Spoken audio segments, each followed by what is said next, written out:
কি গাড়ী মানে মইতো ৰাতি পাহাৰ এজনে মোক ফোন কৰিলে যোৰহাটৰ পৰা। তো তেওঁ মোক কৈছে যে তোমালোকৰ ঘৰৰ ওচৰৰ দিচাং দলঙত এখন গাড়ী এক্সিডেণ্ট হৈছে নেকি, তুমি অকণ চোৱা গৈচোন। তো মই ৰাতিপুৱা উঠি আহি পেলাই চাইছোঁ হয় যে গাড়ীটো একো দেখা নাই ইয়াত, দলংখন ভাঙি পেলাই সম্পূৰ্ণ মানে দলংখন ভাঙি আছে। তো মই চাই পেলাই তেওঁক ফোন কৰিলোঁ যে হয় দলংখন ভাঙি আছে কিন্তু ইয়াত গাড়ী চাড়ী দেখা নাই। তেতিয়া পাহাৰীজনে ক'লে যে নহয় আমাৰ মামাৰ ঘৰৰ গাড়ী আছিলে, তো তিনিচুকীয়াৰ পৰা ৰড লৈ পেলাই আহি আছিলে, তো কিবা কাৰণত মানে আহি কেনে গাড়ীখন দলং ভাঙি পেলাই নদীত পৰি গ'ল। তো নদীত পৰি গ'ল চাইছোঁ আমি গাড়ীখন সম্পূৰ্ণ পানীৰ তলত বুৰ গৈ আছে। তাৰপৰা মই সুধিলোঁ যে আপোনাৰ ড্ৰাইভাৰ হেণ্ডিমেন কি, তেতিয়া তেওঁ কৈছে যে নহয় ড্ৰাইভাৰ হেণ্ডিমেন কথমবীৰ পাইনৰক্ষাই কৰিছে কিন্তু অৱস্থা বহুত সংকটজনক। এতিয়া ফোন কৰি পেলাই সোধোতে কৈছে যে আপোনাৰ হেণ্ডিমেন ড্ৰাইভাৰ দুইজনে বহুত গুৰুতৰভাৱে আঘাতপ্ৰাপ্ত হৈছে। তো হেণ্ডিমেনজনৰ বুকুত অলপ ফাটিছে কৈছে, ডিঙি কাটিছে কৈছে, তাৰপৰা আপোনাৰ ভৰি কাটিছে কৈছে।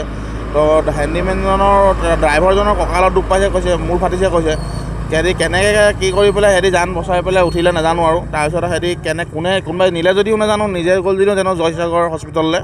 তাৰপৰা তাত নাৰাখিলে বুলি ক'লত এতিয়া বৰ্তমান যোৰহাট চিকিৎসা মহাবিদ্যালয়ত ভৰ্তি হৈ আছে বুলি তেওঁ ফোনযোগে জনায়। ইমানটোৱে আৰু।